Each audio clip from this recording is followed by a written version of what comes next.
के ना बैठने का अंदाज जो है वो कैसा है कि पेशेंट टेक लगा के बैठा हुआ है, मीन्स के पिलोज का यूज किया हुआ है। इसका मतलब होगा कि पेशेंट सीधा नहीं लेटा जाता। तो क्या है, ऑर्थोपनिया।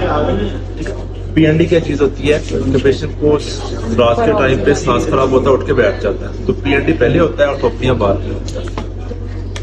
ठीक है, तो पीएनडी होता है कभी कभी paroxysmal। देखिए अब इस पेशेंट की ऑर्थोपनिया तक कंडीशन पहुंची हुई है, मीन्स के ये अपराइट पोजीशन के अंदर है। पेशेंट अगर शॉर्ट ऑफ ब्रेथ हो, हार्ट फेलियर के साथ हो, पल्मोनरी के साथ हो, आपने पहला काम अपराइट करना होता है। ठीक है, दूसरा इनकी जो राइट आर्म के अंदर आईवी लाइन लगी हुई है, तो आईवी लाइन के ऊपर देखें तो ये पेशेंट को ये फ्लूइड चलता है, फ्लूइड का रंग ये मोस्ट लाइकली वेनोफा है, तो आयरन रिप्लेसमेंट हो रही है, मार्करली पेल थे, आयरन रिप्लेसमेंट हो गई। ठीक है, मुझे अपना हाथ दिखाइएगा। अब मुझे आइडिया होगा कि पेशेंट जो है ना वो मोस्ट लाइकली इस पोजीशन के अंदर बैठा हुआ था, हार्ट फेलियर होगा, तो हार्ट फेलियर के साथ मैं यहाँ से देखना शुरू कर दूंगा। पेशेंट के ना उंगलियों के ऊपर ना फिंगर प्रिक मार्क्स होते हैं डायबिटीज मेलिटस के, डायबिटीज मेलिटस के मार्क्स मैंने देख लिए। ठीक है, मैंने अपने हाथों से कंपेयर कर लिया, तो पेल है पेशेंट, आपने पेल है पेशेंट। ठीक है, इनके हाथ के ऊपर ये एक एक्यूमोसिस बना हुआ है, अनीमिया के साथ हो सकता प्लेटलेट काउंट भी कम है, ओल्ड एज में बन जाता है, स्कर्वी में बन जाता है, विटामिन सी डेफिशिएंसी में बन जाता है। ठीक है, उसके बाद मैं पल्स देखूंगा। पल्स में क्या तवक्को करता हूँ, टैकीकार्डिया, हार्ट फेलियर के पेशेंट में टैकीकार्डिया। ठीक है, फिर डिपेंड करता होता है कि पेशेंट की पल्स जो है वो लो वॉल्यूम है कि हाई वॉल्यूम है। ज्यादातर अगर पेशेंट डिकम्पोजिट हार्ट फेलियर के अंदर हो, शॉर्ट ऑफ ब्रेथ हो, तो पल्स लो वॉल्यूम हो जाती है। ठीक है, लेकिन अगर रिगर्जिटेशन वाली रीजन्स हो, एमआर है, एआर है, उसमें ब्लड हार्ट में से वापस आता है तो ज्यादा बाहर निकलता है, तो हाई वॉल्यूम पल्स होती है रिगर्जिटेशन लीजन्स के अंदर। तो हमें पेरिफेरल साइंस से पता चलना शुरू हो जाता है कि पेशेंट को रिगर्जिटेशन की लीजन होगी कि स्टेनोटिक लीजन होगी। स्टेनोटिक लीजन में लो वॉल्यूम पल्स होगी। ठीक है, तो यहाँ से हमें पल्स के वॉल्यूम से आइडिया होना शुरू हो गया। फिर नेक्स्ट हम लोग काम करते हैं, किसी का ब्लड प्रेशर चेक करते हैं। ब्लड प्रेशर चेक कर देंगे तो ब्लड प्रेशर, पल्स प्रेशर देखेंगे। पल्स प्रेशर अगर जो है पेशेंट का इंक्रीज है तो रिगर्जिटेशन की लीजन है, अगर थोड़ा है पल्स प्रेशर तो स्टेनोटिक की लीजन है। पता ना आपको एआर एएस का, एआर में पल्स प्रेशर इंक्रीज हो जाता है, एएस में डिक्रीज हो जाता है। ठीक है, उस टाइम पेशेंट की आंखें लगो, मेरी तरफ देखिएगा तो देखूंगा पेल है कि नहीं है पेशेंट। आंखें जो है वो, क्योंकि anaemia is a precipitating factor for heart failure. ठीक है, मेरे हाथ की तरफ देखिएगा, नीचे देखिएगा। ये जॉन्डिस देखने का तरीका था, मैंने कहता है अपना हाथ ऐसे नीचे की तरफ मूव कर रहे हैं तो आपको स्क्लेरा वाजे नजर आएगा। तो स्क्लेरा इनका थोड़ा सा जो डाइज्ड है। जब लिवर में हार्ट फेलियर के साथ ब्लड वापस जाएगा तो लिवर कंजेशन होगी, कंजेशन होगी तो थोड़ी बहुत आपको लिवर टेंडर पेट्रोमोगैली मिलेगी, साथ पेशेंट को हल्का फुल्का जॉन्डिस भी आपको मिल सकता है। ठीक है, उसके बाद आंखें बंद कीजिएगा, नजदीक आओ।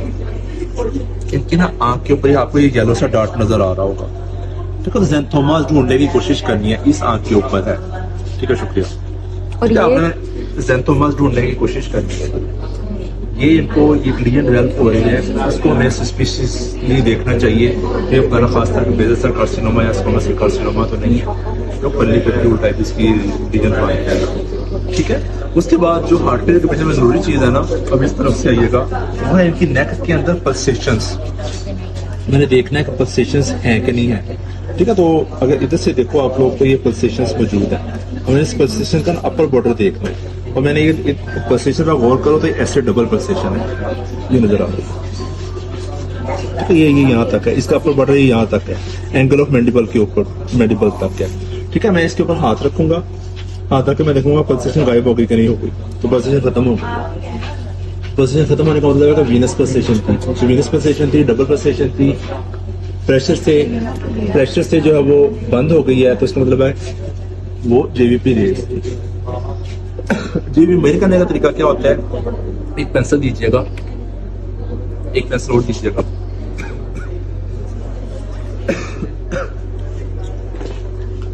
मेरे पास है, आपने ये अपर बॉर्डर देख लेना है कहाँ पे है, और ये पर्सनल नाच सन्नाई इसके ऊपर रख के आपने ये देख लेना है, इसको मेजर कर लेना है। इसको मेजर करने के अंदर बाद इसके अंदर 5 सेंटीमीटर ऐड कर देना है, तो ये पेशेंट की जेवीपी आ जाएगी आपके पास। ठीक है, तो ये भी मेरे करने का तरीका आ गया हमारे पास। उसके बाद पेशेंट का मैंने पाँव देखने हैं, पूरे पाँव दिखाइएगा। पाँव पे देखना है कि मैंने शिन के ऊपर रखा, हाथ रख के ऐसे दबाया तो मार्क एडिमा मुझे मिला। जब एक तरफ देखा तो फौरन दूसरी साइड भी देखनी है। ठीक है, तो जब एडिमा देखना तो पेशेंट के चेहरे की तरफ देखना। एडिमा बाज का पेनफुल होता है। ठीक है, तो पिटिंग एडिमा प्रॉपर मार्क। अगर पेशेंट को पूरे एडिमा का अपने लेवल देख रहा होता है, अगर पेट तक एडिमा पहुंचा हुआ हो, चेस्ट तक पहुंचा हुआ, तो उसको कहते हैं एनासार्का। ठीक है, एंड फिर मैं थोड़ा सा आपकी कमीज ऊपर कर सकता हूँ? बहुत शुक्रिया। अब मैंने देखना है इनको स्पाइनल इलेक्ट्रॉन लेने की वजह से गायनेकोमेस्ट्री डेवलप हुआ है। गायनेकोमेस्ट्री डेवलप हुआ है। हार्ट फेलियर के पेशेंट स्पाइनल इलेक्ट्रॉन ले रहा होता है, उसमें गायनेकोमेस्ट्री डेवलप हो जाता है। फिर मैं देखूंगा इनकी ना, मुझे एपेक्स बीट में को वाजिब पल्सेशन नजर आ रही, ये पल्सेशन नजर आ रही है। मैं यहाँ पे हाथ रखूंगा या फिर मैं एपेक्स बीट को ढूंढने की कोशिश करूंगा।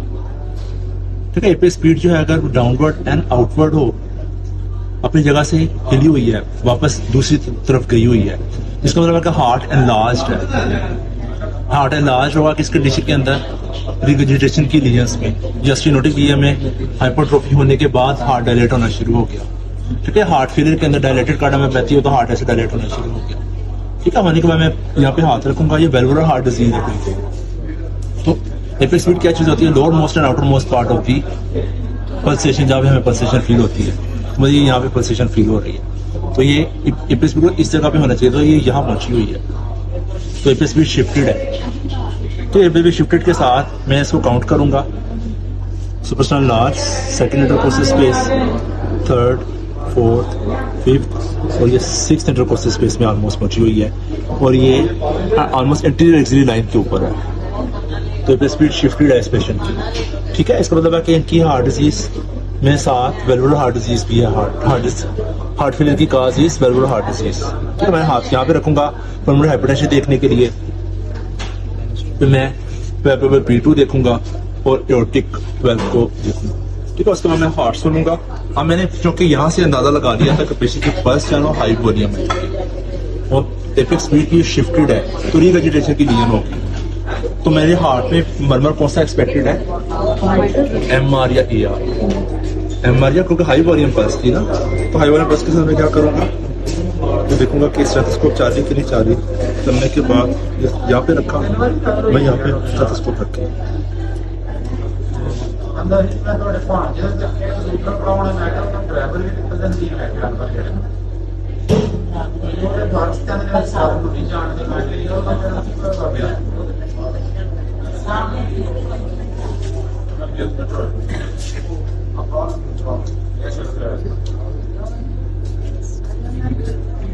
लंबा सांस ले, बाहर निकाले।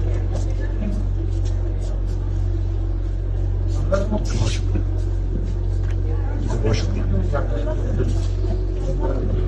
और मुझे इनकी ना फर्स्ट हार्ट सांस सॉफ्ट मिली है, S2 नॉर्मल है, अभी पल्मोनरी हाइपरटेंशन वाले फीचर्स नहीं है। इसका P2 पैपाबल नहीं है, और साथ मुझे एक मरमर मिला है, दैट इज पैन सिस्टोलिक मरमर, जो कि एक्सिला में रेडिएट हो रहा है और एक्सपिरेशन पे इंक्रीज हो रहा है। तो ये MR के मरमर की निशानी है। तो MR के मरमर की निशानी